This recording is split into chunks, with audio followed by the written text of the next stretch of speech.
I do not know that we can enter a war of imposts with Great Britain or any other foreign power, but we are certain that this war has been waged against us by the former, professedly, upon a belief that we could never unite in opposition to it. And I believe there is no way of putting an end to, at least of stopping the increase of it, but to convince them of the contrary. Our trade in all points of view is as essential to Great Britain as hers is to us, and she will exchange it upon reciprocal and liberal terms if an advantage to the U.S. is not to be obtained. Years before his election as president, George Washington was already thinking about U.S. foreign policy, as this letter to James McHenry from 1785 suggests, and his voices on our relations with foreign nations would ultimately have monumental ramifications for the American political landscape as well as the history of the nation and the world. Hello and welcome to the Presidencies of the United States. I am, as always, your host, Jerry Landry. As stated last time, this episode will focus on the agitations at home and abroad related to U.S. foreign relations in Washington's first term. We'll return to the Western frontier next episode.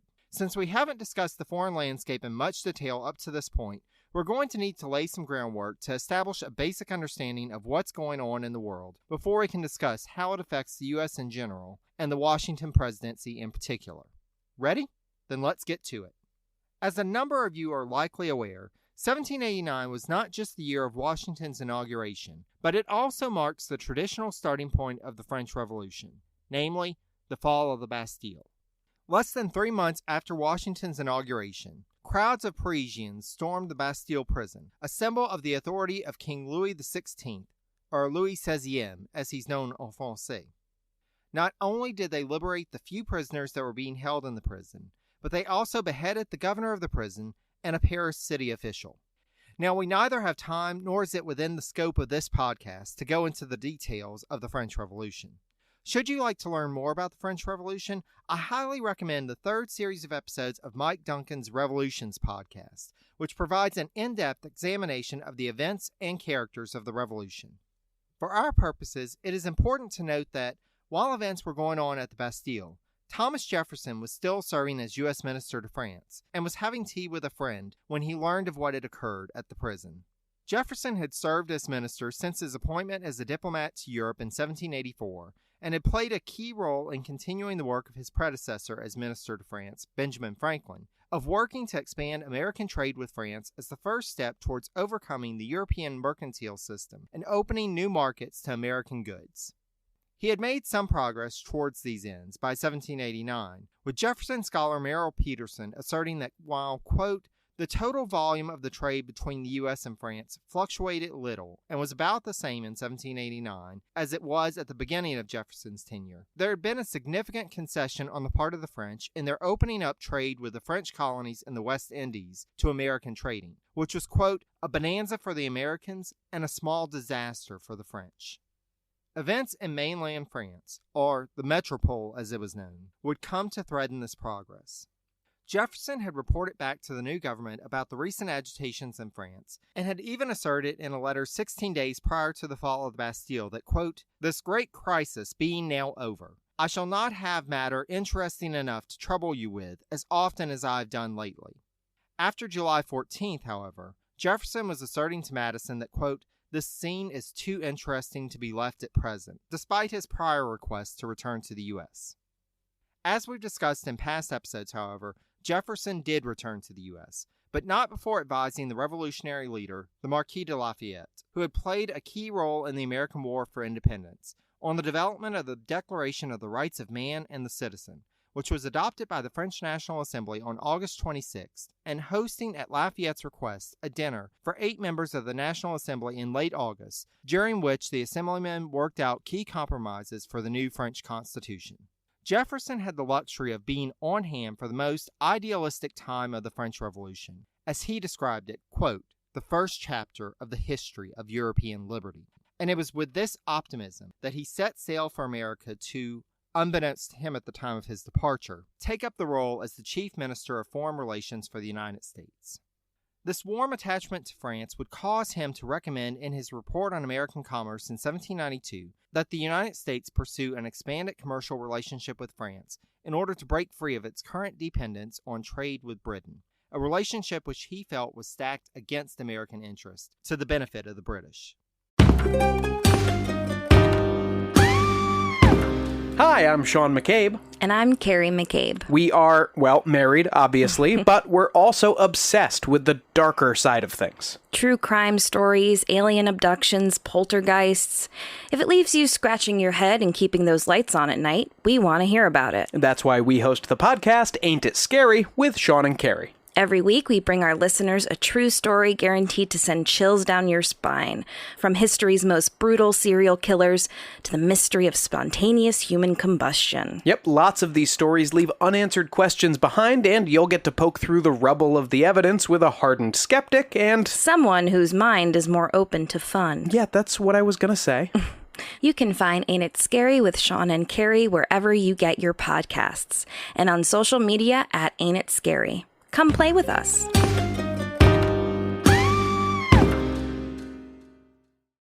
To Jefferson's credit, the United States had a number of issues with the British that remained unresolved from the American Revolution. As Jefferson outlined in a report on December 12, 1791, not only did the British still retain possession of outposts in the western lands that had been granted to the U.S. by the Treaty of Paris, they also still had border issues in the east to settle, along with a resolution of some sort insisted upon by slave owners whose slaves had been, quote, carried away by the British, Boston residents whose property had been taken by the British during the occupation, the owners of ships that had been taken as prizes after the cessation of hostilities, and Maryland and Rhode Island claimed debts owed them by the Bank of England. The British had not helped matters in 1790 by proposing that their troops march through the Mississippi Valley from Canada in order to attack the Spanish during an international kerfuffle known as the Nootka Crisis, due to British ships being seized by Spanish forces in Nootka Sound off what is now British Columbia. Though the crisis was resolved before the U.S. had to take action, it represented the first of many conflicts between Jefferson and Hamilton on the subject of U.S. relations with the British, with Jefferson aghast at the idea of the British marching through U.S. territory to attack another sovereign nation, while Hamilton felt that the British should be placated at all costs, and that, should the British force the Spanish out of their North American territories, so much the better for the U.S. This polarization got to the point to where, by March 1792, Jefferson was making notes to himself on British commercial relations, in which he was listing Hamilton's proposals on British foreign policy, then outlining his own opposing viewpoints.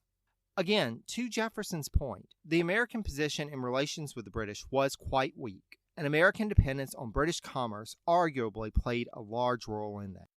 Turning back to Jefferson scholar Merrill Peterson, he even admitted that, as, quote, the Americans exploited these French commercial markets due to Jefferson's negotiations while serving as U.S. minister to that nation. The U.S. then transferred most of the money balance in their favor to the support of British industry. There was a significant trade imbalance, as Jefferson noted in a report to Washington of December 23, 1791. Our exports to Britain were of a monetary value less than half that of our imported goods. Meanwhile, we were raking in profits hand over fist from French exports, with the value of our imports with France being just over a tenth of that of our exports. In Jefferson's mind, the answer to all this was to trade more with France to offset our dependence on British goods and put us in a better position to bargain with them on wider diplomatic issues. The only problem with this was that things were changing for France at home and abroad in the 1790s, while Britain remained relatively stable, situations of which Hamilton was keenly aware. Though Hamilton himself had acknowledged the imbalance in trade with Britain in the 11th Federalist Essay, published in late October 1787, and had argued that, quote, by prohibitory regulations on trade, extending at the same time throughout the states, we may oblige foreign countries to bid against each other for the privileges of our markets. He would, in order to ensure no inadvertent damage to the British trade, which he saw as key to the repayment of the public debt and the foundation for his national fiscal policy, come out in opposition to proposals by Madison and Jefferson to lower or eliminate tariff fees for British merchants in light of the U.S. commercial treaty with France. As he explained in a letter to Jefferson in January 1791, quote, My commercial system turns very much on giving a free course to trade and cultivating good humor with all the world, and I feel a particular reluctance to hazard anything in the present state of our affairs which may lead to commercial warfare with any power. To Hamilton, submitting to a present state of insubordination in the British trade was a necessary evil in order to ensure the long-term security and stability of the nation and its economic system, and there were no qualms about it. The British knew that they had the upper hand and intended for that to remain the case.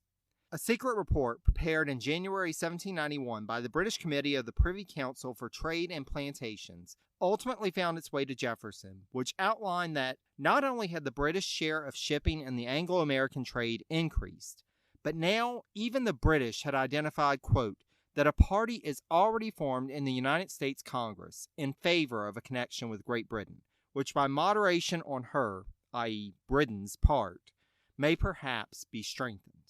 The Hamiltonian and Jeffersonian factions in the government would act as rather of a carrot and stick respectively in relations with the British. Between Hamilton's encouragement during his conversations with unofficial British emissary George Beckwith in March and April of 1790, and the threat by Jefferson, Madison, and their faction to retaliate to unequal policies by the British on American shipping with discriminatory tariffs, the British finally did something in late 1791 that they hadn't done since the Treaty of Paris had ended hostilities.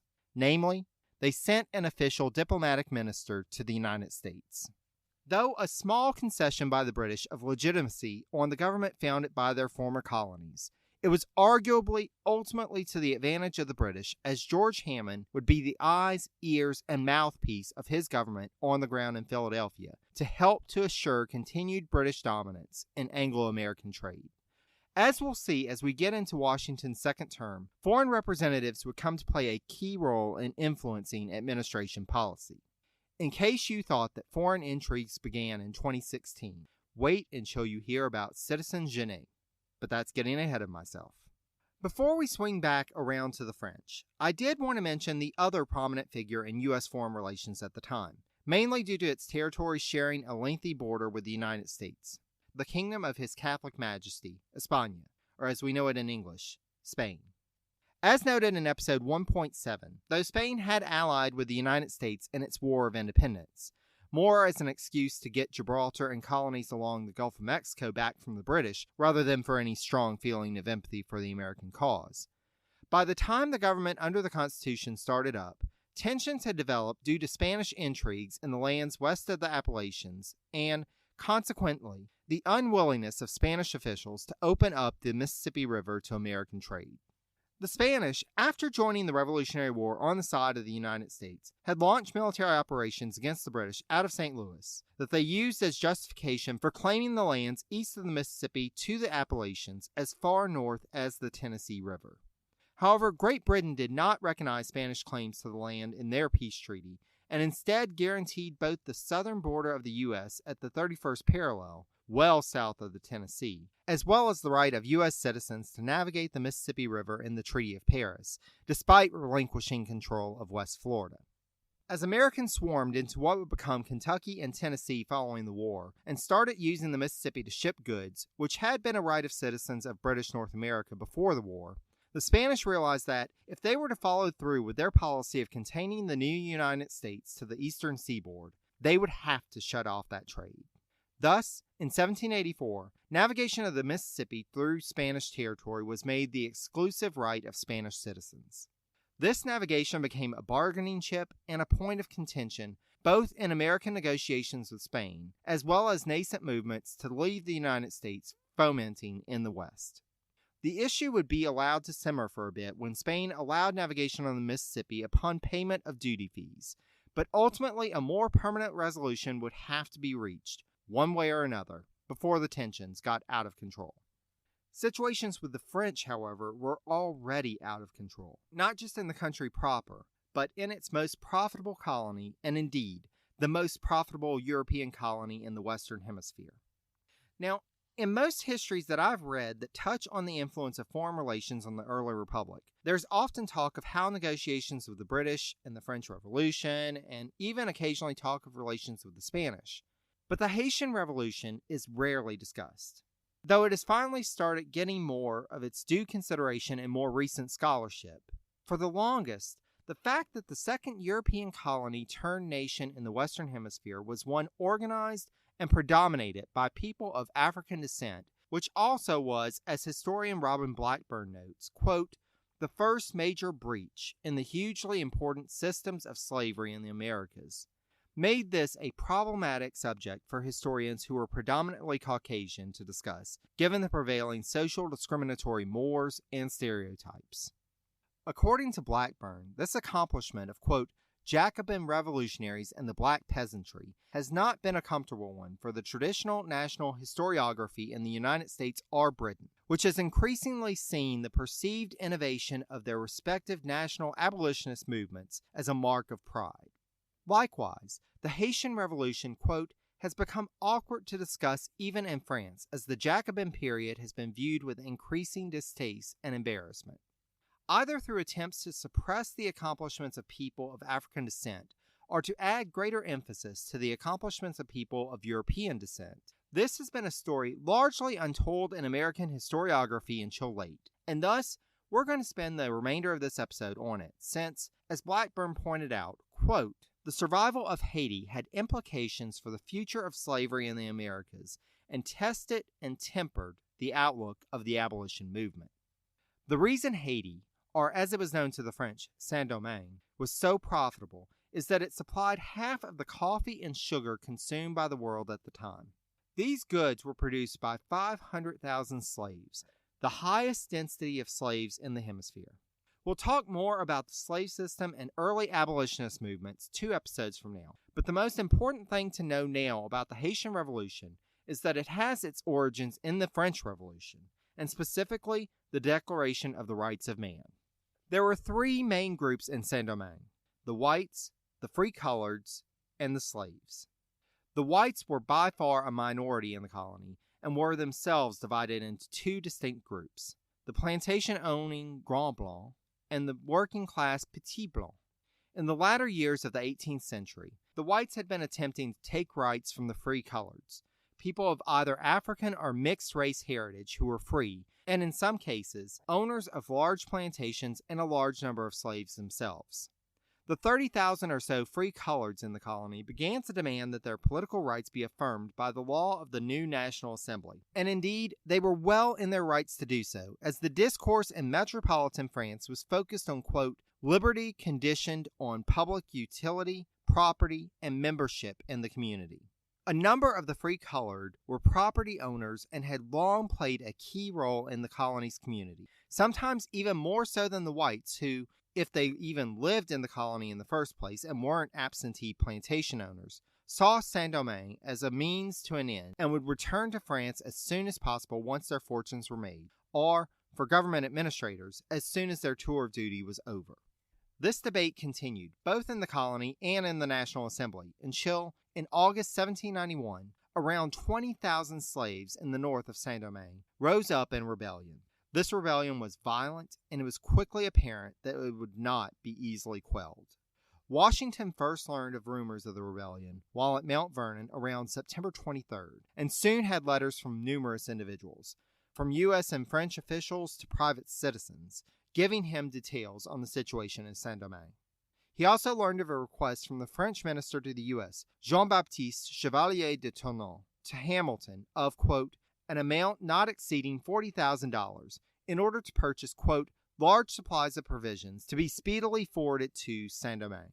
Despite the fact that Hamilton was described by his biographer Ron Chernow as being, quote, conspicuous among the Founding Fathers for his fierce abolitionism, Hamilton informed Washington that, on the, quote, full authority from you in relation to payments to France, he had, quote, not hesitated to answer the minister that the sum he asked is at his command. It's easy to understand why the slave-owning Secretary of State Thomas Jefferson would be against what would prove to be, quote, the only successful large-scale and generalized slave revolt known in history. But what was Hamilton's motivation for supporting slave owners? As seen in his policy towards Britain, Hamilton was willing to sacrifice his ideals if national security and future prosperity were at risk. He was an American first and an idealist second. Saint-Domingue played a crucial role in the global economy of the time, and the slave revolt threatened to upend all of that, something that Hamilton likely could see would have ramifications for the U.S. When Hamilton discussed emancipation, he thought of it as a lengthy, gradual process, which is what he had proposed in New York. The immediate self-emancipation of slaves in Saint-Domingue he pronounced to be, quote, calamitous. However, the situation quickly became even more complex, as suspicions started to arise that the white planters who had formed themselves into a colonial assembly and were suspected to be royalists would declare independence from France. Jefferson, still fresh from his prior mission to France, quickly noticed royalist tendencies in the refugees coming from Saint-Domingue and was likewise suspicious of them, but not nearly so much as the French minister in Philadelphia. French Minister Tournon withheld supplies and funds from the efforts on Saint-Domingue for fear that they would be used against French authorities. Jefferson thought this to be a ludicrous overreaction that threatened the opportunity to restore order and regain control in the colony. After failing to persuade Tournon, Jefferson wrote to U.S. Chargé in Paris, William Short, to have him discuss the matter with the French Minister of Foreign Affairs. Jefferson even brought up the possibility that Tournon's actions may drive the colony to seek assistance from the British, and the last thing Mr. Jefferson thought the Western Hemisphere needed was another British colony. Jefferson was quite right to fear this possibility, as the white colonists, when military aid failed to appear from the French, did indeed turn to the British. The British, however, were more concerned about containing the effects of the French Revolution and ensuring that slave revolts did not begin in their own colonies in the Caribbean, so they did not take action in Saint-Domingue for the moment. There was indeed reason for the British government to fear such a possibility, as the events in Saint-Domingue would ultimately inspire several dozen slave revolts in the Caribbean region. But that's a bit ahead of where we're at now. We will return to Saint-Domingue in later episodes, but for now, just know that this colony, just over 1,000 miles from the shores of the U.S. at the time, represents what had been a recurring fear of American slave owners, and would contribute in, quote, instilling a sort of permanent panic in the minds of New World slave owners. For now, let's draw this episode to a close. Next time, it's back to the West to see what's been happening since St. Clair's ignoble defeat in an episode I'd like to call Mad Anthony and His Legion. Until then, I'd love to hear any questions or comments you may have. Please feel free to reach out to me via email at presidenciespodcast, all one word, @gmail.com, or on Facebook at facebook.com/presidencies. I'm also available on Twitter at presidencies89. Sources used for this episode, and believe you me, there are a ton of them for this one, can be found on the blog at presidencies.blueberry, that's BLUBRRY.com. I did want to share that I will be attending the annual conference for the Society of Historians of the Early American Republic, or SHEAR for short, in Philadelphia in July. If any listeners are attending the conference as well, or if you're in the Philly area, please feel free to reach out. I'm very excited about getting the chance to see in person so many of the sites that I've read about, especially as we've been going through the Washington administration. While looking through the many historical sites available for me to check out during my trip, I actually stumbled on the answer to something that I didn't have an answer for in episode 1.8. It looks like the Supreme Court met in the old Philadelphia City Hall beginning in 1791 until the capital moved to Washington, D.C. in 1800. This building is now part of the Independence National Historic Park, and it's one of the sites on my list to check out during my trip. I plan on sharing some of my experiences during the trip via social media, as well as afterward, possibly in a special episode. Stay tuned for more information as it comes. Until then, thank you as always for listening. Take care, dear friends. Until next time.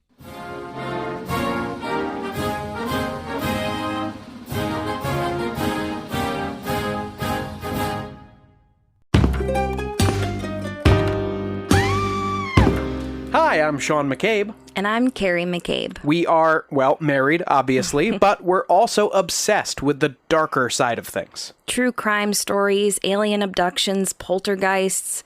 If it leaves you scratching your head and keeping those lights on at night, we want to hear about it. That's why we host the podcast, Ain't It Scary, with Sean and Carrie. Every week, we bring our listeners a true story guaranteed to send chills down your spine. From history's most brutal serial killers to the mystery of spontaneous human combustion. Yep, lots of these stories leave unanswered questions behind, and you'll get to poke through the rubble of the evidence with a hardened skeptic and someone whose mind is more open to fun. Yeah, that's what I was gonna say. You can find Ain't It Scary with Sean and Carrie wherever you get your podcasts, and on social media at Ain't It Scary. Come play with us.